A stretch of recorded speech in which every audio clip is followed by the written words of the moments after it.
Medical terms മെഡിസിയുടെ പുതിയൊരു വീഡിയോയിലേക്ക് എല്ലാവർക്കും സ്വാഗതം. ഇന്ന് നമ്മൾ ഡിസ്കസ് ചെയ്യുന്നത് ഹ്യൂമൻ ബോഡി എന്ന് പറയുന്ന ചാപ്റ്ററിൽ തന്നെ ടിഷ്യൂസിനെ പറ്റിയാണ്. എന്താണ് ഒരു ടിഷ്യൂ എന്ന് പറയുന്നത്? ടിഷ്യൂ ശരിക്കും നമ്മൾ ആ ഓർഗനൈസേഷൻ ലെവൽസിൽ പഠിച്ചതാണ് അല്ലേ? Cells, tissues, organs, then organ systems, then human body. So tissues എന്ന് പറയുന്നത് ശരിക്കും ഒരേ തരം സെല്ലുകളുടെ ഒരു കളക്ഷനെയാണ്. ഓക്കെ, ഇപ്പോൾ എപ്പിത്തീലിയൽ സെൽസ് കൂടി ചേർന്നാൽ അതൊരു എപ്പിത്തീലിയൽ ടിഷ്യൂ ആയി, അല്ലെങ്കിൽ മസിൽ സെല്ലുകൾ കൂടി ചേർന്നാൽ അതൊരു മസിൽ ടിഷ്യൂ ആയി. അപ്പോൾ അങ്ങനെ ഒരേ ടൈപ്പ് ഓഫ് സെൽസ് കൂടി ചേർന്ന് നിൽക്കുന്നതിനാണ് നമ്മളെപ്പോഴും ടിഷ്യൂസ് എന്ന് പറയുക. ഇനി നമ്മുടെ ബോഡിയിൽ ഏതൊക്കെ ടൈപ്പ് ഓഫ് ടിഷ്യൂസ് ആണ് ഉള്ളതെന്ന് നോക്കാം. പ്രധാനമായിട്ടും 4 ടൈപ്സ് ആണുള്ളത്: epithelial, then connective tissues, muscle tissues and nerve tissues. അപ്പോൾ ഇത് ഓരോന്നും എവിടെയൊക്കെയാണ് കാണുന്നത്, നമുക്ക് ഇവരുടെ ഫങ്ഷൻസും എന്തൊക്കെയാണെന്ന് നോക്കാം. ആദ്യമായിട്ട് എപ്പിത്തീലിയൽ സെൽസ്. ഈ എപ്പിത്തീലിയൽ സെൽസിൻ്റെ പേര് വരുന്നത് തന്നെ എപ്പി എന്ന് പറഞ്ഞാൽ എബവ് അല്ലെങ്കിൽ എപ്പോൺ എന്നാണ് അർത്ഥം. എപ്പി എന്നുള്ളൊരു പ്രിഫിക്സ്. അതുപോലെ തീലോ എന്നുള്ള വേർഡിൻ്റെ അർത്ഥം നിപ്പിൾ എന്നാണ്, ബ്രസ്റ്റ് നിപ്പിൾ എന്നാണ്. അപ്പോൾ ഈ എപ്പിത്തീലിയൽ സെൽസിന് ഇങ്ങനെ ഒരു പേരിടാനുള്ള കാരണം, ആദ്യമൊക്കെ നമ്മൾ ഈ എപ്പിത്തീലിയൽ സെല്ലുകളെ കണ്ടത് ബ്രസ്റ്റ് നിപ്പിളിൻ്റെ സർഫസിലായിരുന്നു അത്രേ. അപ്പോൾ അതുകൊണ്ടാണ് ആ ബ്രസ്റ്റ് നിപ്പിളിൻ്റെ, അങ്ങനെയാണ് ആദ്യം വിചാരിച്ചത്, അവിടെ മാത്രമേ ഉള്ളൂ എന്നാണ് വിചാരിച്ചിരുന്നത്. സോ അതുകൊണ്ട് അവരുടെ പേരിട്ടപ്പോൾ upon, epi means upon, above ആണ്. So above or upon the surface of breast nipple എന്ന പേരിലാണ് ഇവർ അറിയപ്പെട്ടത്. പിന്നീടാണ് നമുക്ക് മനസ്സിലായത് എപ്പിത്തീലിയൽ സെൽസ് ബോഡിയിലെ വേറെ പലയിടങ്ങളിലും ഉണ്ട് എന്നുള്ളത്. അപ്പോൾ എന്താണ് നമുക്ക് എപ്പിത്തീലിയൽ സെൽസ് എന്ന് നോക്കാം. എപ്പിത്തീലിയൽ സെൽസ് എപ്പോഴും നമ്മൾ കാണാറുള്ളത് ബോഡിയുടെ സർഫസസിലാണ്. അതെപ്പോഴും ഓർക്കുക, സർഫസ് ലൈനിങ് സെൽസ് ആണ് എപ്പിത്തീലിയം എന്ന് പറയുന്നത്. അതിപ്പോൾ സർഫസസ് എന്ന് പറയുമ്പോൾ ഏതൊക്കെയാണ്? നമ്മുടെ എക്സ്റ്റേണൽ സർഫസ് എന്ന് പറയുന്നത് നമ്മുടെ സ്കിൻ അല്ലേ? സ്കിന്നിൽ തന്നെ എപ്പിഡെർമിസ് ആണ് ഏറ്റവും പുറമേയുള്ള ലെയർ. ഈ എപ്പിഡെർമിസ് എന്ന് പറയുന്നത് ശരിക്കും ഒരു എപ്പിത്തീലിയൽ ലൈനിങ് ആണ്, എപ്പിത്തീലിയൽ ടിഷ്യൂ ആണ്. ഓക്കെ, അതേപോലെ തന്നെ നമ്മുടെ ഇന്റേണൽ സർഫസസ്, നമ്മുടെ ഈ പറഞ്ഞ ട്രാക്റ്റുകളൊക്കെ ഉണ്ട്. ഡൈജസ്റ്റീവ് ട്രാക്റ്റ്, അല്ലെങ്കിൽ നമ്മുടെ നോസ് തൊട്ട് തുടങ്ങുന്ന റെസ്പിറേറ്ററി ട്രാക്റ്റ്, യൂറിനറി ട്രാക്റ്റ്, അല്ലെങ്കിൽ റീപ്രൊഡക്റ്റീവ് ട്രാക്റ്റ്, ഇവരെയൊക്കെ കോട്ട് ചെയ്തിരിക്കുന്നത്, ഇവരുടെയൊക്കെ ഉൾഭാഗം ലൈൻ ചെയ്തിരിക്കുന്നത് ആരെ കൊണ്ടാണ്? എപ്പിത്തീലിയൽ സെൽസിനെ കൊണ്ടാണ്. അപ്പോൾ അങ്ങനെ ഈ എക്സ്റ്റേണൽ സർഫസസും അതേപോലെ നമ്മുടെ ഉള്ളിൽ, ബോഡിയുടെ ഉള്ളിലുള്ള സർഫസസ്, ബോഡി ക്യാവിറ്റീസ്. അതേപോലെ മറ്റൊരു പ്രധാന കാര്യം, നമ്മുടെ ഗ്ലാൻഡുകളെല്ലാം ഉണ്ടാക്കപ്പെട്ടിരിക്കുന്നതും എപ്പിത്തീലിയൽ ടിഷ്യൂസിനെ കൊണ്ടാണ്. അപ്പോൾ ഇങ്ങനെ നമ്മുടെ സർഫസസിലും ഗ്ലാൻഡുകളിലും ഒക്കെ കാണപ്പെടുന്ന ടിഷ്യൂസാണ് ശരിക്കും എപ്പിത്തീലിയൽ സെൽസ്. ഓക്കെ, ഇനി നമുക്ക് എപ്പിത്തീലിയൽ സെൽസിൻ്റെ അല്ലെങ്കിൽ എപ്പിത്തീലിയൽ ടിഷ്യൂസിൻ്റെ ഫങ്ഷൻ എന്താണെന്ന് നോക്കാം. ഒരു പ്രധാന ഫങ്ഷനാണ് പ്രൊട്ടക്ഷൻ. കാരണം നമ്മളിപ്പോൾ പറഞ്ഞ പോലെ സർഫസസിലാണ് ഇവരെ കൂടുതലും കാണുക. അപ്പോൾ അതുകൊണ്ട് സർഫസസിലായിരിക്കുമ്പോൾ ഇവരുടെ ജോലി എന്താണ്? പുറത്തു നിന്നുള്ളതിൽ നിന്നൊക്കെ ഈ അകത്തുള്ള ഭാഗങ്ങളെ, നമ്മുടെ ഓർഗൻസിനെയൊക്കെ സർഫസസിൽ ഇരുന്നു കൊണ്ട് പ്രൊട്ടക്റ്റ് ചെയ്യുക. അപ്പോൾ അതുകൊണ്ട് ഒരു പ്രധാന ഫങ്ഷൻ എപ്പിത്തീലിയൽ ടിഷ്യൂസിൻ്റെ ഫങ്ഷൻ എന്ന് പറയുന്നത് പ്രൊട്ടക്ഷനാണ്. അതേപോലെ തന്നെ സെക്രീറ്റ് ചെയ്യുക. ഞാൻ ഓൾറെഡി പറഞ്ഞല്ലോ, ഗ്ലാൻഡുകളെല്ലാം ഉണ്ടാക്കിയിരിക്കുന്ന എപ്പിത്തീലിയൽ സെൽസ് കൊണ്ട്. സോ ഗ്ലാൻഡുകളുടെ മെയിൻ ഫങ്ഷൻ എന്താണ്? സെക്രീറ്റ് ചെയ്യുക എന്നുള്ളത്. അപ്പോൾ അതുകൊണ്ട് തന്നെ നമ്മുടെ എക്സോക്രൈൻ, എൻഡോക്രൈൻ ഗ്ലാൻഡ്സ് ഒക്കെ ഉണ്ടാക്കിയിരിക്കുന്നതും ഈ പറഞ്ഞ എപ്പിത്തീലിയൽ ടിഷ്യൂസ് കൊണ്ടാണ്. അതേപോലെ തന്നെ അബ്സോർപ്ഷൻ. ഫോർ എക്സാമ്പിൾ, നമ്മുടെ സ്മോൾ ഇൻറ്റെസ്റ്റൈൻ്റെ ഒക്കെ ലൈനിങ് എന്ന് പറയുന്നതും എപ്പിത്തീലിയമാണ്. അപ്പോൾ അതുകൊണ്ടാണ്, അതിൽ കൂടിയാണ് നമ്മുടെ ന്യൂട്രിയൻസിനെയൊക്കെ, ഡൈജസ്റ്റ് ചെയ്ത് വരുന്ന ന്യൂട്രിയൻസിനെയൊക്കെ നമ്മുടെ ബോഡി ബ്ലഡിലേക്ക് അബ്സോർബ് ചെയ്യുന്നത് ഇതിൽ കൂടിയാണ്, നമ്മുടെ സ്മോൾ ഇൻറ്റെസ്റ്റൈൻ്റെ ലൈനിങ് ആയിട്ടുള്ള എപ്പിത്തീലിയം വഴിയാണ്. അപ്പോൾ ഇങ്ങനെ സെക്രീഷനും അബ്സോർപ്ഷനും പ്രൊട്ടക്ഷനും ഒക്കെയാണ് എപ്പിത്തീലിയൽ ടിഷ്യൂസിൻ്റെ ഫങ്ഷൻ. ഇനി നമുക്ക് ഒരു ചെറിയ കാര്യം കൂടി പറയാം. കാരണം എപ്പിത്തീലിയൽ ടിഷ്യൂസിൽ കാണുക എപ്പിത്തീലിയൽ സെല്ലുകളുടെ ഒരു കൂട്ടമാണ് എപ്പിത്തീലിയൽ ടിഷ്യൂ എന്ന് പറയാം. അപ്പോൾ പ്രധാനമായിട്ടും 3 തരം എപ്പിത്തീലിയൽ സെല്ലുകളാണ് നമുക്ക് കാണാൻ പറ്റുക. അവരുടെ ഷേപ്പ് അനുസരിച്ചൊരു ക്ലാസിഫിക്കേഷനാണ്. ഞാനിവിടെ കാണിച്ചിട്ടുള്ളതുപോലെ ഇങ്ങനെ പരന്ന ഒട്ടിയ സെല്ലുകളെയാണ് നമ്മൾ സ്ക്വാമസ് എപ്പിത്തീലിയൽ സെൽസ് എന്ന് പറയാം. അപ്പോൾ അങ്ങനത്തെ സെല്ലുകളുടെ ഒരു കൂട്ടം ആണെങ്കിൽ നമ്മൾ അതിനെ എന്ത് പറയും? ദ സ്ക്വാമസ് എപ്പിത്തീലിയം അല്ലെങ്കിൽ സ്ക്വാമസ് എപ്പിത്തീലിയൽ ടിഷ്യൂ എന്ന് പറയും. ജസ്റ്റ് ലൈക്ക് നമ്മുടെ എപ്പിഡെർമിസ് ഒരു സ്ക്വാമസ് എപ്പിത്തീലിയൽ ടിഷ്യൂ ആണ്. ഓക്കെ, ഇനി ക്യൂബോയിഡൽ എപ്പിത്തീലിയം എന്ന് പറയുന്നത് എന്താണ്? ഒരു ക്യൂബ് പോലെ, ഒരു സ്ക്വയർ ഷേപ്പിലുള്ള എപ്പിത്തീലിയൽ സെല്ലുകളുടെ ഒരു കൂട്ടമാണെങ്കിലാണ് നമ്മൾ ക്യൂബോയിഡൽ എപ്പിത്തീലിയം എന്ന് പറയാം. ക്യൂബോയിഡൽ എപ്പിത്തീലിയം കാണുന്ന ഒരു ഏരിയയാണ് നമ്മുടെ റീനൽ ട്യൂബ്യൂൾസ് എന്ന് പറയും. നമ്മുടെ കിഡ്നിയുടെയൊക്കെ യൂണിറ്റുകളായിട്ടുള്ള യൂറിൻ ഫോർമേഷനൊക്കെ നടക്കുന്ന ഈ നെഫ്രോൺസ് അല്ലെങ്കിൽ റീനൽ ട്യൂബ്യൂൾസ്, അവരെയൊക്കെ ലൈൻ ചെയ്തിരിക്കുന്നത് ഈ പറഞ്ഞ ഒരു single lining of cuboidal epithelium കൊണ്ടാണ്. ഓക്കെ, ആൻഡ് ഫൈനലി കോളംനാർ എന്ന് പറയുന്നത് ആ പേരിൽ കൊടുത്തിരിക്കുന്ന പോലെ തന്നെ കോളം പോലെ ഇങ്ങനെ നീളത്തിൽ വീതി കുറഞ്ഞ് നീളം കൂടുതലുള്ള റെക്റ്റാങ്കിൾ ഷേപ്പിലുള്ള സെല്ലുകളെയാണ് എപ്പിത്തീലിയൽ സെല്ലുകളാണ് കോളംനാർ എന്ന് പറയാം. സോ അങ്ങനത്തെ എപ്പിത്തീലിയൽ സെല്ലുകളുടെ കൂട്ടമാണ് കോളംനാർ എപ്പിത്തീലിയം. ഇത് നമുക്ക് പ്രധാനമായിട്ടും നമ്മുടെ ഡൈജസ്റ്റീവ് ട്രാക്റ്റിലും ഒക്കെ കാണാം. അതുപോലെ നമ്മുടെ റെസ്പിറേറ്ററി ട്രാക്റ്റ് അങ്ങനെയുള്ള ഭാഗങ്ങളിലൊക്കെ നമുക്ക് ഇവരെ കാണാൻ പറ്റും, കോളംനാർ എപ്പിത്തീലിയം. ഓക്കെ, അപ്പം ഇങ്ങനെ ഷേപ്പ് വൈസ് നമുക്ക് എപ്പിത്തീലിയൽ സെല്ലുകളെ അല്ലെങ്കിൽ എപ്പിത്തീലിയൽ ടിഷ്യൂസിനെ ഇങ്ങനെ മൂന്നായിട്ട് ക്ലാസിഫൈ ചെയ്യാം. Okay, squamous, then cuboidal and columnar.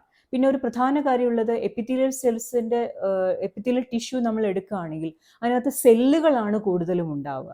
ആ ഇടയ്ക്കുള്ള മാട്രിക്സ് സെല്ലുകൾ ഇരിക്കുന്ന ഒരു മീഡിയം ഉണ്ടല്ലോ, ഒരു ഗ്രൗണ്ട് സബ്സ്റ്റൻസ്, അതിൻ്റെ അളവ് വളരെ കുറവായിരിക്കും. സെല്ലുകളാണ് പ്രധാനമായിട്ടും നമുക്ക് എപ്പിത്തീലിയൽ ടിഷ്യൂസിൽ കാണാൻ പറ്റുക. സെല്ലുകളുടെ ഇടയ്ക്കുള്ള മെറ്റീരിയൽ വളരെ കുറവാണ്. അപ്പോൾ അവിടെയാണ് ഈ എപ്പിത്തീലിയൽ ടിഷ്യൂസും കണക്റ്റീവ് ടിഷ്യൂമായിട്ടുള്ള പ്രധാന വ്യത്യാസം. കണക്റ്റീവ് ടിഷ്യൂസിൽ എപ്പോഴും സെല്ലുകളുടെ എണ്ണം കുറവും ഇടയ്ക്കുള്ള മാട്രിക്സ് വളരെ കൂടുതലുമായിരിക്കും. കാരണം കണക്റ്റീവ് ടിഷ്യൂസിൽ മെയിൻലി നമ്മൾ സെല്ലുകളെ മാത്രമല്ല കാണുക. പൊതുവേ നമ്മൾ പറയും സെല്ലുകളുടെ കൂട്ടമാണ് ടിഷ്യൂ എന്ന്. പക്ഷേ സെല്ലുകൾ മാത്രമായിരിക്കില്ല കണക്റ്റീവ് ടിഷ്യൂസിൽ ഉണ്ടാവുക. സെല്ലുകളും അവരുടെ ഇടയ്ക്കൊക്കെ കാണുന്ന ഒരു മാട്രിക്സ്, ഒരു ഗ്രൗണ്ട് സബ്സ്റ്റൻസും പിന്നെ ഫൈബറുകളും ഒക്കെ ചേർന്നതാണ് ശരിക്കും കണക്റ്റീവ് ടിഷ്യൂ. അപ്പോൾ അങ്ങനെ ഒരു വ്യത്യാസം ഇവർ തമ്മിൽ ഉണ്ട്. എപ്പിത്തീലിയൽ ടിഷ്യൂസിന് വളരെ മിനിമൽ ആയിട്ടുള്ള ഇന്റർസെല്ലുലാർ സബ്സ്റ്റൻസ് ആണ് ഉണ്ടാവുക. എന്നാൽ കണക്റ്റീവ് ടിഷ്യൂസിന് ധാരാളമായിട്ട് ഇന്റർസെല്ലുലാർ മാട്രിക്സ് ഉണ്ടാവും. അപ്പോൾ ഇനി നമുക്ക് അടുത്ത ഗ്രൂപ്പിലേക്ക് പോകാം, connective tissues. Okay, so connective tissues of the body എന്ന് പറഞ്ഞാൽ പ്രധാനമായിട്ട് ഞാനിവിടെ എഴുതിയിട്ടുണ്ട് ഏതൊക്കെ ടൈപ്പാണ് കണക്റ്റീവ് ടിഷ്യൂസ് എന്ന് നമുക്ക് നോക്കാം. ലൂസ് കണക്റ്റീവ് ടിഷ്യൂസ് ഉണ്ട്, ഡെൻസ് കണക്റ്റീവ് ടിഷ്യൂസ് ഉണ്ട്, പിന്നെ ഇതൊന്നും അല്ലാതെയുള്ള ചില സ്പെഷ്യൽ കണക്റ്റീവ് ടിഷ്യൂസും ഉണ്ട്. അങ്ങനെ നമുക്ക് ഇവരെ മൂന്നായിട്ട് വേണമെങ്കിൽ ഡിവൈഡ് ചെയ്യാം: loose connective tissues, dense and special. ഈ ലൂസ് ആൻഡ് ഡെൻസിൻ്റെ വ്യത്യാസം എന്താണെന്ന് വെച്ചാൽ, നമ്മൾ നേരത്തെ പറഞ്ഞല്ലോ കണക്റ്റീവ് ടിഷ്യൂസിൻ്റെ ഒരു സ്റ്റൈൽ എന്ന് പറയുന്നത് എങ്ങനെയാണ്, അവിടെ സെല്ലുകൾ ഉണ്ടെങ്കിലും സെല്ലുകളുടെ ഇടയ്ക്ക് ഉള്ള കാര്യങ്ങളാണ് കൂടുതൽ. അത് ചിലപ്പോൾ ഒരു ഗ്രൗണ്ട് സബ്സ്റ്റൻസ് ആവാം, അതുപോലെ ഫൈബറുകളുമാവും, നാരുകൾ. എപ്പോഴും നമ്മൾ കണക്റ്റീവ് ടിഷ്യൂസിൽ കാണാറുള്ള ഈ നാരുകൾ പോലത്തെ സ്ട്രക്ചേഴ്സ് ആണ് കൊളാജൻ എന്ന് പറയും. നിങ്ങൾ കേട്ടിട്ടുണ്ടാവും, ഒരു പ്രോട്ടീനാണ് കൊളാജൻ ഫൈബർ എന്ന് പറയും. കൊളാജൻ ഫൈബേഴ്സ്, ഇലാസ്റ്റിക് ഫൈബേഴ്സ്, ഇവരൊക്കെയാണ് നമ്മൾ കണക്റ്റീവ് ടിഷ്യൂ ഫൈബറുകൾ എന്നറിയപ്പെടുന്നത്. സോ കണക്റ്റീവ് ടിഷ്യൂ ഫൈബേഴ്സും അതുപോലെ ഗ്രൗണ്ട് സബ്സ്റ്റൻസ് അല്ലെങ്കിൽ ഒരു മാട്രിക്സും, ഇവരുടെയൊക്കെ ഇടയ്ക്ക് കുറച്ച് സെല്ലുകളുടെ എണ്ണം കുറവാണ്. കൂടുതലും ആ സെല്ലുകളുടെ ഇടയ്ക്കുള്ള കാര്യങ്ങളാണ് കണക്റ്റീവ് ടിഷ്യൂസിൽ കൂടുതൽ. ഓക്കെ, അപ്പോൾ അങ്ങനത്തെ ഒരു സ്ട്രക്ചറാണ് കണക്റ്റീവ് ടിഷ്യൂസിന് ഓർക്കുക. അപ്പോൾ ഈ ലൂസ് ആൻഡ് ഡെൻസിൻ്റെ ഒരു വ്യത്യാസം എന്ന് പറയുന്നത്, ലൂസ് കണക്റ്റീവ് ടിഷ്യൂസിൽ നമ്മൾ ഈ പറയുന്ന ഈ ഫൈബറുകളുടെയും ഗ്രൗണ്ട് സബ്സ്റ്റൻസിൻ്റെയൊക്കെ അളവ് ചിലപ്പോൾ കുറവായിരിക്കും. കൊളാജൻ ഫൈബേഴ്സ് അല്ലെങ്കിൽ ഈ മാട്രിക്സ് ഒക്കെ കുറവായിരിക്കും. സെല്ലുകളാണ് കൂടുതൽ. ഏതാണ്ട് നമ്മുടെ എപ്പിത്തീലിയൽ ടിഷ്യൂവിനെ പോലെയാണ് ലൂസ്. എന്നാൽ ഡെൻസ് എന്ന് പറയുമ്പോൾ അവിടെ ഈ ഫൈബേഴ്സും മാട്രിക്സും ഒക്കെയാണ് കൂടുതൽ, സെല്ലുകളുടെ അളവ് കുറവാണ്. അപ്പോൾ അതാണ് ലൂസ് ആൻഡ് ഡെൻസിന് തമ്മിലുള്ള വ്യത്യാസം. ലൂസിൽ എപ്പോഴും സെല്ലുകൾ കൂടുതലും ഇന്റർസെല്ലുലാർ ആയിട്ട് കാണുന്ന ഗ്രൗണ്ട് സബ്സ്റ്റൻസും ഫൈബറുകളും ഒക്കെ കുറവാണ്. എന്നാൽ ഡെൻസിൽ എപ്പോഴും ഫൈബറുകൾ ഇങ്ങനെ തിങ്ങിക്കൂടി, അതുകൊണ്ട് തന്നെ നല്ല കട്ടിയും ഉണ്ടാവും ഡെൻസ് കണക്റ്റീവ് ടിഷ്യൂസിന്. ഓക്കെ, ഇപ്പോൾ ലൂസ് കണക്റ്റീവ് ടിഷ്യൂവിന് ഒരു എക്സാമ്പിളാണ് നമ്മുടെ അഡിപ്പോസ് ടിഷ്യൂ എന്ന് പറയും, ഫാറ്റിൻ്റെ ടിഷ്യൂ. നമ്മുടെ സ്കിന്നിനടിയിൽ ഡെർമിസിൻ്റെ ഒക്കെ അടിയിൽ ഒരു സബ്ക്യൂട്ടേനിയസ് ടിഷ്യൂ ഉണ്ട്, ഫാറ്റിൻ്റെ, അഡിപ്പോസ്. ആ അഡിപ്പോസ് ടിഷ്യൂ ആണ് ലൂസ് കണക്റ്റീവ് ടിഷ്യൂവിന് ഒരു എക്സാമ്പിൾ. ഇനിയിപ്പോൾ ഡെൻസ് കണക്റ്റീവ് ടിഷ്യൂ എക്സാമ്പിളാണ് നമ്മുടെ ഫൈബ്രസ് ടിഷ്യൂ എന്ന് പറയും. നമ്മുടെ ലിഗമെന്റ്സ് അങ്ങനെയുള്ളതൊക്കെ ഉണ്ട്. ലിഗമെന്റ്സ് നിങ്ങൾക്ക് അറിയാമായിരിക്കും, ബോണുകളെ തമ്മിൽ ഉറപ്പിക്കുന്ന, ആങ്കർ ചെയ്യുന്ന ടിഷ്യൂസ് ആണ് നമ്മൾ ലിഗമെന്റ് എന്ന് പറയും. സോ ലിഗമെന്റ്സ് ഒക്കെ ഉണ്ടാക്കിയിരിക്കുന്നത് ഡെൻസ് ആയിട്ടുള്ളതാണ്, ഫൈബ്രസ് ടിഷ്യൂ കൊണ്ടാണ്. ഓക്കെ, സോ ലൂസിന് എക്സാമ്പിൾ ആണ് അഡിപ്പോസ് ടിഷ്യൂ ആൻഡ് ഡെൻസിന് എക്സാമ്പിൾ ആണ് ഫൈബ്രസ് ടിഷ്യൂ എന്ന് പറയും. ഇനി നമുക്ക് ഈ സ്പെഷ്യലും കൂടെ നോക്കാം, എന്തൊക്കെയാണ് സ്പെഷ്യൽ ടിഷ്യൂസ് എന്ന് നോക്കാം. അതായത് ഇതിലൊന്നും പെടാത്ത വളരെ സ്പെഷ്യലി ഫോംഡ് ആയിട്ടുള്ള കണക്റ്റീവ് ടിഷ്യൂസ് ആണ് നമുക്കിവിടെ കാണാം. Bone, cartilage, then blood and lymph. കണ്ടോ, ബോൺ ആൻഡ് കാർട്ടിലേജ് എന്ന് പറയുന്നത് എന്താ പറയുക, സോളിഡ് ആയിട്ടുള്ള ടിഷ്യൂസ് ആണ്. എന്നാൽ ബ്ലഡ് ആൻഡ് ലിംഫിന്റെ പ്രത്യേകത എന്താണ്? അവർ ബ്ലഡും ലിംഫും നിങ്ങൾക്ക് അറിയാമായിരിക്കും, അവർ ടിഷ്യൂ തന്നെയാണ്. അവർ ഫ്ലൂയിഡുകളാണെങ്കിൽ പോലും they are considered as tissues. എന്തുകൊണ്ടാണ്? ഈ ബ്ലഡിലും ലിംഫിലും ഒക്കെ സെല്ലുകൾ ഉള്ളതുകൊണ്ട്. സോ ബ്ലഡ് ആൻഡ് ലിംഫ് എപ്പോഴും എങ്ങനത്തെ കണക്റ്റീവ് ടിഷ്യൂസ് ആണ്? ഫ്ലൂയിഡ് ഫോമിലുള്ള സ്പെഷ്യൽ കണക്റ്റീവ് ടിഷ്യൂസ് ആണ്. എന്നാൽ ബോൺ ആൻഡ് കാർട്ടിലേജ് സോളിഡ് ആയിട്ടുള്ള സ്പെഷ്യൽ കണക്റ്റീവ് ടിഷ്യൂസ് ആണ്. അപ്പോൾ ഇവരുടെയൊക്കെ ഡീറ്റെയിൽസ് നമുക്ക് ഞാൻ പിന്നീട് ഓരോരോ ബ്ലഡ് ഓൾറെഡി നമ്മൾ ഡിസ്കസ് ചെയ്തതാണ്, ലിംഫും ഡിസ്കസ് ചെയ്തതാണ്. ബോൺ ആൻഡ് കാർട്ടിലേജിനെ പറ്റി കൂടുതൽ നമുക്ക് മസ്കുലോസ്കെലറ്റൽ സിസ്റ്റം ഒക്കെ വരുമ്പോൾ ഡിസ്കസ് ചെയ്യാം. അപ്പോൾ ഇത്രയുമാണ് നമ്മുടെ കണക്റ്റീവ് ടിഷ്യൂസിൻ്റെ ടൈപ്സ്, ലൂസും ഡെൻസും പിന്നെ സ്പെഷ്യലും. ഇനി നമുക്ക് ഇവരുടെയൊക്കെ ജോലി എന്താണെന്ന് നോക്കാം അല്ലേ. ഇപ്പോൾ എപ്പിത്തീലിയൽ സെൽസിൻ്റെ ഫംഗ്ഷൻ പറഞ്ഞ പോലെ തന്നെ കണക്റ്റീവ് ടിഷ്യൂസിനും ചില ഫംഗ്ഷൻസ് ഉണ്ട് അല്ലേ. ഏറ്റവും പ്രധാനമായിട്ട് സപ്പോർട്ട് ചെയ്യുക. നമുക്കറിയില്ല ഇപ്പോൾ ബോണും നമ്മുടെ കാർട്ടിലേജും അങ്ങനത്തെ ഇതെല്ലാം ചെയ്യുന്നത് എന്താണ്, അല്ലെങ്കിൽ ഫാറ്റ്, നമ്മുടെ സബ്ക്യൂട്ടേനിയസ് ഫാറ്റ് അല്ലെങ്കിൽ ഫൈബ്രസ് ടിഷ്യൂ, ലിഗമെന്റ്, ഇവരൊക്കെ എന്താ ചെയ്യുക, സപ്പോർട്ട് ചെയ്യുന്നു, പ്രൊട്ടക്റ്റ് ചെയ്യുന്നു അല്ലേ നമ്മുടെ ബോഡിയെ, അല്ലെങ്കിൽ നമ്മുടെ ബോഡിയിലുള്ള ഓർഗൻസിനെയൊക്കെ. അതേപോലെ തന്നെ ഇപ്പോൾ ബ്ലഡിൻ്റെ ഒരു പ്രധാന ഫംഗ്ഷനാണ് ഇവിടെ കാണാൻ നിങ്ങൾക്ക് ട്രാൻസ്പോർട്ട് അല്ലേ. ബ്ലഡ് ഏറ്റവും പ്രധാനമായിട്ട് ചെയ്യുന്ന ഒരു കാര്യമാണ് transport of substances between different parts of the body.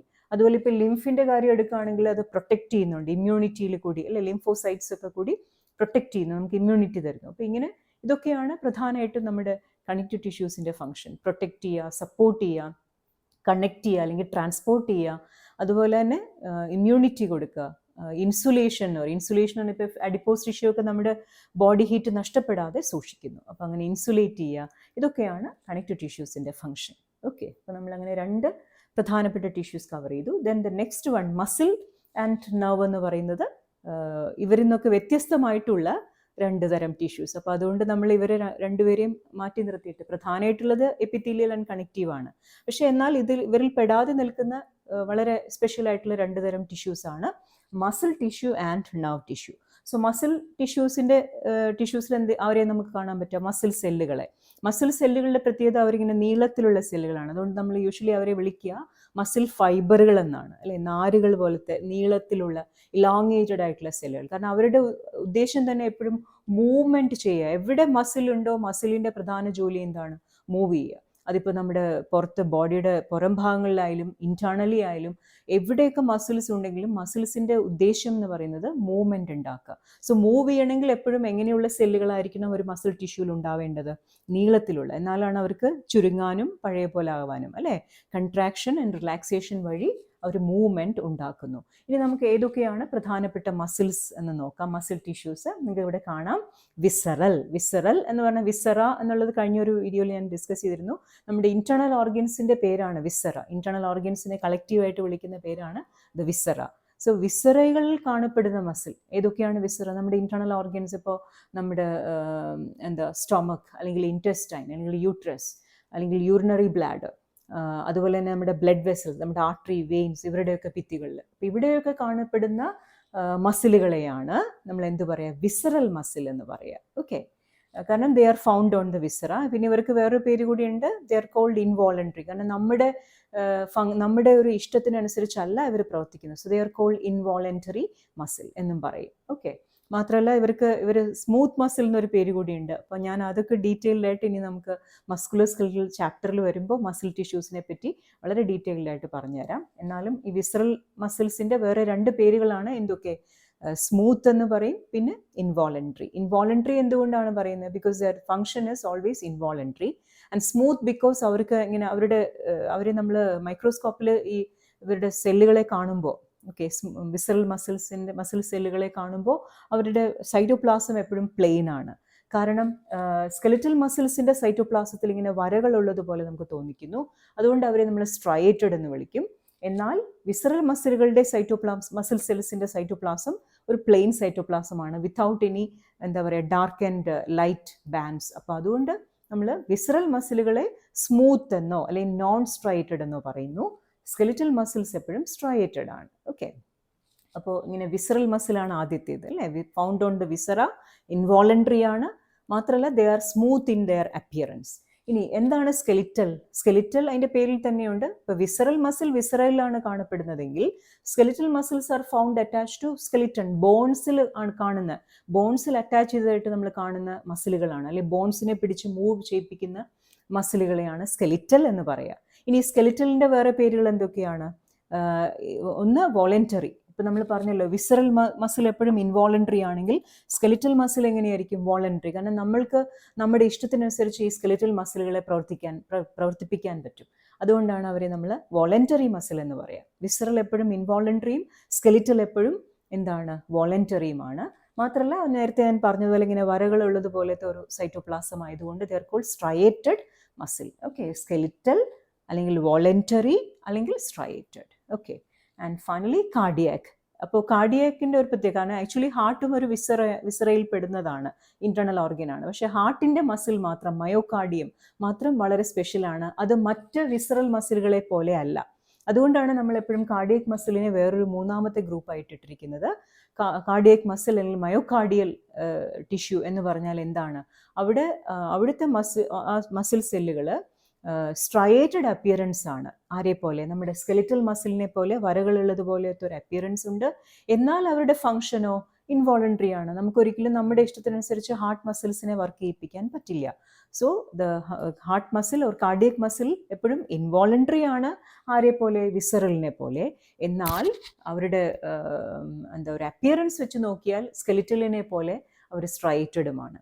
അപ്പോൾ ഒരേ സമയം ഇൻവോളണ്ടറിയും എന്നാൽ സ്ട്രയേറ്റഡുമായിട്ടുള്ള ഒരേ ഒരു മസിലാണ് ഹാർട്ടിൻ്റെ മസിൽ, കാർഡിയക് മസിൽ. അപ്പോൾ ഇങ്ങനെ 3 തരം മസിൽസ് ആണ് നമുക്ക് ഇവിടെ ഡിസ്കസ് ചെയ്യാനുള്ളത്. അവരെല്ലാവരുടെയും ഉദ്ദേശം എവിടെയായാലും അവരുടെ ഫെർദർ ഒരു ഫൈനൽ പർപ്പസ് എന്താണ്? മൂവ്മെൻറ്റ് ഉണ്ടാക്കുക, അല്ലേ? ഇപ്പോൾ വിസറലാണ്, ഇപ്പോൾ നമ്മുടെ വിസറൽ മസിൽസ് ആണ് നമ്മുടെ പെരിസ്റ്റാൾസിസ് ഒക്കെ. നമ്മൾ ആഹാരം കഴിച്ചു കഴിഞ്ഞാൽ, സ്വാളോ ചെയ്ത് കഴിഞ്ഞാൽ ആ ഫുഡ് ഒക്കെ പോകുന്നത് എന്തുകൊണ്ടാണ്? ഈ പെരിസ്റ്റാൾസിസ് എന്ന് പറയുന്ന ഈ വിസറൽ മസിൽസിൻ്റെ മൂവ്മെൻ്റ് ഉള്ളത് കൊണ്ടാണ്. പിന്നെ നമ്മുടെ എല്ലാ വോളണ്ടറി മൂവ്മെൻറ്റ്സും, നമ്മുടെ കൈയും കാലും ഒക്കെ അനക്കുന്നത് ആരുടെ മൂവ്മെൻറ്റ്സ് വഴിയാണ്? സ്കെലിറ്റൽ മസിൽസിൻ്റെ. ഇനി ഹാർട്ടിൻ്റെ മൂവ്മെൻറ്റ്സ് ആരാണ് ചെയ്യുന്നത്? മയോകാർഡിയം. അപ്പോൾ എപ്പോഴും ഓർക്കുക, muscles are always meant for movement. And finally the last and but not the least എന്ന് പറയാം, ദ നെർവ് ടിഷ്യൂ, അല്ലേ? സോ നെർവ് ടിഷ്യൂസ് എന്ന് പറയുന്നത് ശരിക്കും 2 ടൈപ്പ് ഓഫ് നെർവ് ടിഷ്യൂസ് ഉണ്ടെന്ന് പറയാം. ഒന്ന് നമുക്ക് എല്ലാവർക്കും അറിയാവുന്ന ഏറ്റവും പ്രധാനപ്പെട്ട നെർവ് സെല്ലുകൾ എന്ന് അറിയപ്പെടുന്ന, അല്ലെങ്കിൽ ന്യൂറോണുകൾ എന്നറിയപ്പെടുന്നവരാണ് ശരിക്കും നമ്മുടെ നെർവ് സിസ്റ്റത്തിൻ്റെ ഏറ്റവും ബേസിക് യൂണിറ്റുകളാണ് അവർ, ന്യൂറോണുകൾ. നിങ്ങൾക്കറിയാമായിരിക്കും, ഒരു സ്റ്റാർ ഷേപ്പിലൊക്കെ ഉള്ള സെല്ലുകളാണ്. നമ്മൾ നേരത്തെ തന്നെ സ്കൂളിലൊക്കെ തൊട്ട് തന്നെ പഠിക്കുന്നതാണ് ന്യൂറോണുകളെ പറ്റി. അപ്പോൾ ഒരു ന്യൂറോൺ എന്ന് പറഞ്ഞാൽ നമ്മുടെ നെർവ് സിസ്റ്റത്തിൽ തന്നെ ബില്യൺസ് ഓഫ് ന്യൂറോൺസ് ഉണ്ടാവും. സോ ഓരോ ന്യൂറോണും തമ്മിൽ കണക്റ്റഡ് ആണ്. അപ്പോൾ അവരെന്താണ് ആക്ച്വലി ചെയ്യുക? അവരുടെ പ്രധാന ഫംഗ്ഷനാണ് ഇമ്പൾസസ് ട്രാൻസ്മിറ്റ് ചെയ്യുക എന്നുള്ളത്. ഓക്കെ, ഒരു ന്യൂറോണിലുള്ള ഇലക്ട്രിക്കൽ ആക്ടിവിറ്റി മറ്റൊരു ന്യൂറോണിലേക്ക് പാസ് ചെയ്യുക. അപ്പോൾ അതുവഴി പല മെസ്സേജസും നമ്മുടെ ബോഡിയിൽ ത്രൂ ഔട്ട്, നമ്മുടെ ബ്രെയിനും സ്പൈനൽ കോഡും മറ്റ് ബോഡി പാർട്സുമായിട്ട് ഉള്ളൊരു കമ്മ്യൂണിക്കേഷന് വേണ്ടിയിട്ടുള്ളവരാണ് നമ്മുടെ ന്യൂറോണുകളാണ് ശരിക്കും fundamental cells of the nervous system. അവരുടെ മെയിൻ ഫംഗ്ഷൻ ഇമ്പൾസസിനെ, നെർവസ് ഇമ്പൾസസിനെ, ഇലക്ട്രിക്കൽ ആക്ടിവിറ്റിയെ ഇങ്ങനെ ട്രാൻസ്മിറ്റ് ചെയ്യുക from one neuron to another. എന്നാൽ ഈ ന്യൂറോണുകൾ മാത്രമാണോ നെർവ് ടിഷ്യൂ എന്ന് പറയുന്നത്? ഈ ന്യൂറോണുകൾക്കിടയ്ക്ക് ഈ പറഞ്ഞ പോലെ നമ്മൾ ഒരു കണക്റ്റീവ് ടിഷ്യൂവിൻ്റെ മാതിരി സപ്പോർട്ട് ചെയ്യാനും, ന്യൂറോണുകളെ പ്രൊട്ടക്റ്റ് ചെയ്യാനും സപ്പോർട്ട് ചെയ്യാനുമായിട്ട് വേറെ ചില സെല്ലുകളുണ്ട്. അവരൊരിക്കലും ഇമ്പൾസ് ട്രാൻസ്മിറ്റ് ചെയ്യില്ല, അവർ വേറെ പല കാര്യങ്ങളാണ് ചെയ്യുക. എന്നാൽ അവരെ കണ്ടാൽ നമ്മൾ ന്യൂറോണുകളെ പോലെയൊക്കെ തന്നെ ഇരിക്കും. ധാരാളം ഈ പറഞ്ഞ ബ്രാഞ്ചിങ് പ്രോസസ്സ് സ്റ്റാർ പോലെ കാണപ്പെടുന്ന, പക്ഷേ ഒരിക്കലും ന്യൂറോണുകളെ പോലെ ഇമ്പൾസസ് ട്രാൻസ്മിറ്റ് ചെയ്യാത്ത ന്യൂറോണുകളുടെ ഇടയ്ക്ക് കാണപ്പെടുന്ന സെല്ലുകളാണ് ന്യൂറോ ഗ്ലയൽ സെൽസ് എന്ന് പറയും, അല്ലെങ്കിൽ സിംപ്ലി ഗ്ലയൽ സെൽസ് എന്നും പറയാറുണ്ട്. ഈ ഗ്ലയൽ സെൽസിൻ്റെ പേര് തന്നെ വരുന്നത് അതുകൊണ്ടാണ്. ഗ്ലയോ എന്ന് പറഞ്ഞാൽ ഗ്ലൂ എന്നാണ് അർത്ഥം, പശ. അപ്പോൾ ന്യൂറോണുകളെ തമ്മിൽ പശ പോലെ ബന്ധിപ്പിക്കുന്നത് എന്നാണ് ഈ വാക്കിൻ്റെ അർത്ഥം, ന്യൂറോ ഗ്ലയൽ സെൽസ്. അപ്പോൾ ഈ ന്യൂറോ ഗ്ലയൽ സെൽസ് എന്താണ് ചെയ്യുക? അവരൊരിക്കലും ഇമ്പൾസുകളെ ട്രാൻസ്മിറ്റ് ചെയ്യുന്നില്ല, പക്ഷേ ന്യൂറോണുകൾക്ക് അത്യാവശ്യം വേണ്ട പ്രൊട്ടക്ഷൻ കൊടുക്കുന്നു, മറ്റേ പതോജൻസ് എന്നൊക്കെ. അതുപോലെ അവർക്ക് വേണ്ട ന്യൂട്രിയൻസ് എത്തിച്ചു കൊടുക്കുന്നു, ബ്ലഡിൽ നിന്ന് ന്യൂട്രിയൻസിനെ ന്യൂറോണുകളിലേക്ക് എത്തിക്കുന്നു. അതേപോലെ ന്യൂറോണുകൾക്ക് വേണ്ട പ്രൊട്ടക്റ്റീവ് സബ്സ്റ്റൻസ്, നിങ്ങൾ കേട്ടിട്ടുണ്ടാവും മൈലിൻ ഷീത്ത് എന്നൊക്കെ പറയുന്ന പ്രൊട്ടക്റ്റീവ് കവറിങ്സ്, ഇതൊക്കെ ഉണ്ടാക്കുന്നു. ഇതൊക്കെയാണ് നമ്മുടെ ഗ്ലയൽ സെൽസിൻ്റെ ജോലി. അപ്പോൾ ഇവരെ പറ്റിയും ഡീറ്റെയിൽഡ് ആയിട്ട് നമുക്ക് നെർവസ് സിസ്റ്റത്തിൽ ഡിസ്കസ് ചെയ്യാം, ന്യൂറോണുകളെ പറ്റിയും ന്യൂറോ ഗ്ലയൽ സെൽസിന്. അപ്പോൾ ഇപ്പോൾ ഞാൻ ജസ്റ്റ് ടിഷ്യൂസിൻ്റെ കൂടെ ഇത് മെൻഷൻ ചെയ്തതേ ഉള്ളൂ. So that's all about nerve tissue. The neurons are mainly for impulse transmission and neuroglial cells are for protection and support of the neurons. അപ്പോൾ ഇത്രയുമാണ് പ്രധാനപ്പെട്ട ടിഷ്യൂസ് എന്ന് നമ്മൾ പറയാം. Epithelial, connective, then muscle, then nerve. Okay, ഇനി നമുക്ക് ഇവരെപ്പറ്റി കൂടുതലായിട്ട് നിങ്ങൾക്ക് അറിയണമെന്നുണ്ടെങ്കിൽ ഇപ്പോൾ എപ്പിത്തീലിയൽ ടിഷ്യൂസ് ഞാൻ വേണമെങ്കിൽ സെപ്പറേറ്റ് ക്ലാസ് ആയിട്ട് എടുക്കാം, പക്ഷെ അത് നിങ്ങൾ കമൻറ്റ് ചെയ്താൽ മതി. അതല്ല ഇത്രയും മതി എന്നുണ്ടെങ്കിൽ ഓക്കെ. ഇനിയും ഓരോ ടിഷ്യൂസിനെ പറ്റിയും ആക്ച്വലി മസിൽ ആൻഡ് നെർവ് നമുക്ക് ഇനി വരുന്ന ചാപ്റ്റേഴ്സിൽ ഡിസ്കസ് ചെയ്യാം. എപ്പിത്തീലിയൽ ടിഷ്യൂസിനെ പറ്റിയും കണക്റ്റീവ് ടിഷ്യൂസിനെ പറ്റിയും സെപ്പറേറ്റ് ക്ലാസ്സസ് വേണം എന്നുണ്ടെങ്കിൽ നിങ്ങൾ കമൻറ്റ് ചെയ്താൽ മതി. അപ്പോൾ ഇനി അടുത്തൊരു ടോപ്പിക്കുമായിട്ട് നമുക്ക് വരുന്ന ആഴ്ച കാണാം. അടുത്ത വീഡിയോയിൽ ഇതേ ഹ്യൂമൻ ബോഡിയുടെ തന്നെ മറ്റൊരു ടോപ്പിക്കുമായിട്ട് കാണാം. അതുപോലെ നിങ്ങൾ പറയുന്ന ഓരോ സിസ്റ്റംസും ഞാൻ ചെയ്യാം, പക്ഷേ ഇത് ഓരോ സിസ്റ്റവും നമ്മളിങ്ങനെ ഇടയ്ക്ക് വെച്ച് നിർത്തിപ്പോകാൻ പറ്റാത്തത് കൊണ്ടാണ് ഞാൻ ഇനിയും ഓരോ 1 by 1 ചെയ്യാമെന്ന് വെച്ചിട്ടാണ്. സോ കുറച്ച് സമയം എടുക്കും, എന്നാലും നിങ്ങൾ ക്ഷമയോടെ വെയിറ്റ് ചെയ്യുമെന്ന് കരുതുന്നു. അതുപോലെ ഇതുവരെയുള്ള സപ്പോർട്ടിനൊക്കെ എല്ലാവർക്കും വളരെ നന്ദി. അപ്പോൾ ഇതുവരെയും ചാനൽ സബ്സ്ക്രൈബ് ചെയ്തിട്ടില്ലെങ്കിൽ സബ്സ്ക്രൈബ് ചെയ്യുക. അതുപോലെ നിങ്ങളുടെ അഭിപ്രായങ്ങളും കൂടി പറയാം. നോട്ട്സും കൂടി എപ്പോഴും ഞാൻ ആഡ് ചെയ്യാറുണ്ട് ഇപ്പോഴത്തെ വീഡിയോസിനൊക്കെ. സോ നോട്ട്സും കൂടി വായിക്കുക. So thank you. നെക്സ്റ്റ് വീഡിയോയിൽ കാണാം.